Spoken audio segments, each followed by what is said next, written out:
negara-negara maju ngamuk semuanya.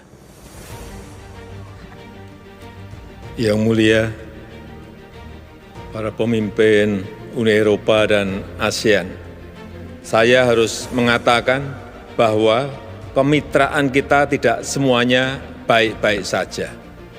Oleh sebab itu, jika ingin kita membangun sebuah kemitraan yang lebih baik, maka kemitraan harus didasarkan pada kesetaraan.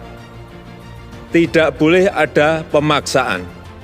But anything you advise to us, we very welcome. But one thing, don't disturb our economic growth. But one thing, don't disturb our economic growth. Semua presiden Indonesia mungkin memiliki keinginan untuk membawa Indonesia menjadi negara maju dan dihormati oleh bangsa-bangsa di dunia. Namun tak semua presiden yang memiliki keberanian tingkat tinggi untuk melakukannya, hanya Presiden Jokowi lah yang berani mati-matian untuk memperjuangkannya.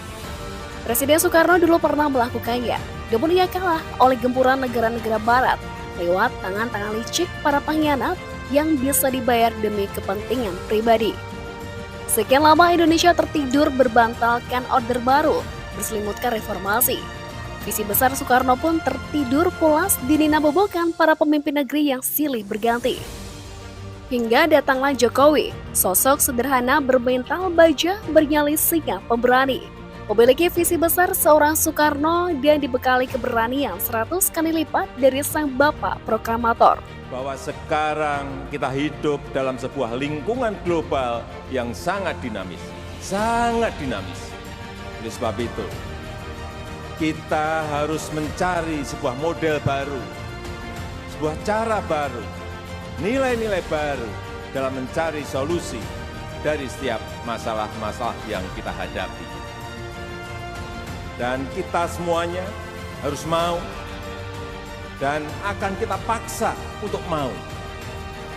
Kita harus meninggalkan cara-cara lama, baik dalam mengelola organisasi, baik dalam mengelola lembaga-lembaga, maupun dalam mengelola pemerintahan. Kita harus menuju pada sebuah negara yang lebih produktif, yang memiliki daya saing, yang memiliki fleksibilitas yang tinggi. Sejak awal kepemimpinannya, tangan besinya berhasil merobak total mental orang-orang di sekelilingnya. Jokowi membuang semua orang-orang yang tak memiliki keberanian, yang memiliki mental pengecut yang hanya duduk manis di atas zona nyaman kantor istana. Semua sistem birokrasi dirubah demi mempermudah langkah Indonesia menuju kemakmuran.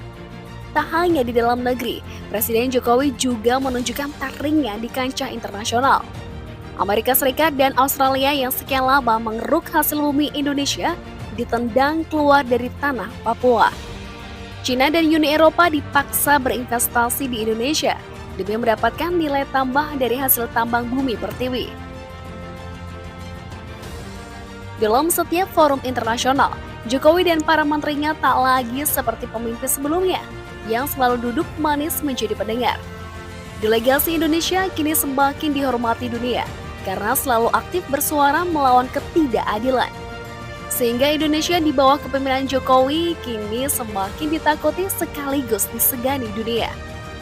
But anything you advise to us, we very welcome. But one thing, don't disturb our economic growth. But one thing, don't disturb our economic growth. Perubahan iklim adalah ancaman besar bagi kemakmuran dan pembangunan global.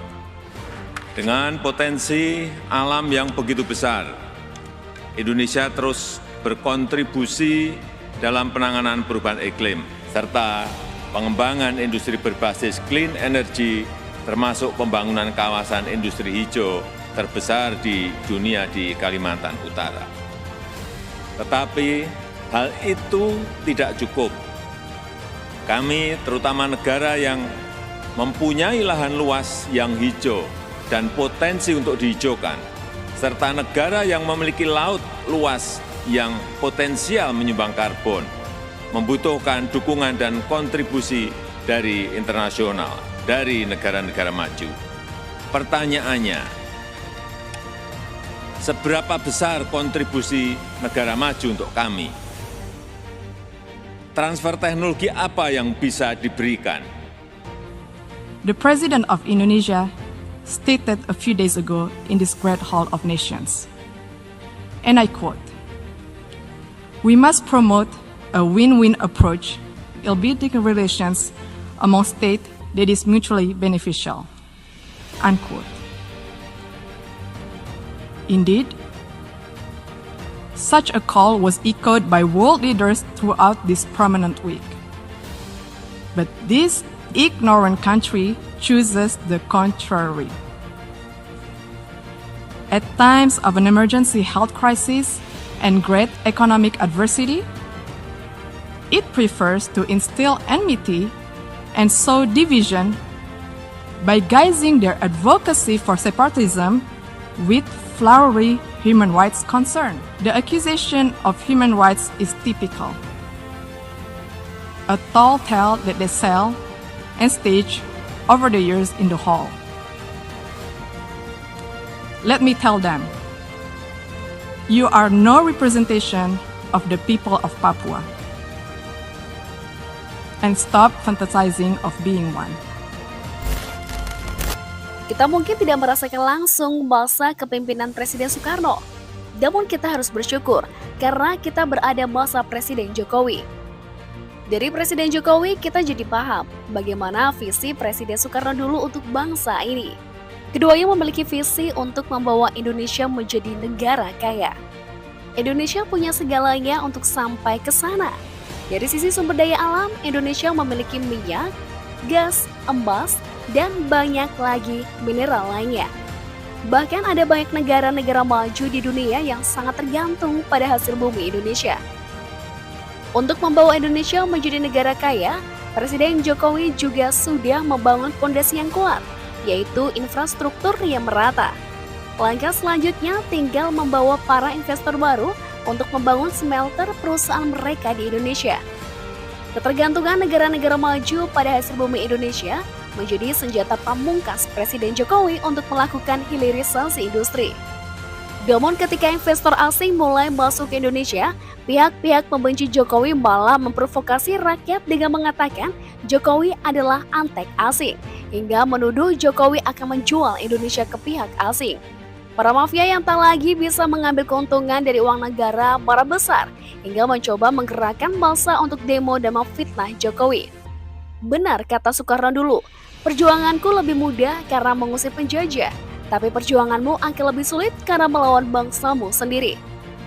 Itulah yang dialami oleh Jokowi saat ini. Perjuangannya lebih sulit karena harus melawan para pengkhianat berbaju serikat yang mementingkan perut mereka sendiri. Melawan para pengkhianat berbaju partai yang hanya sibuk dengan citra diri.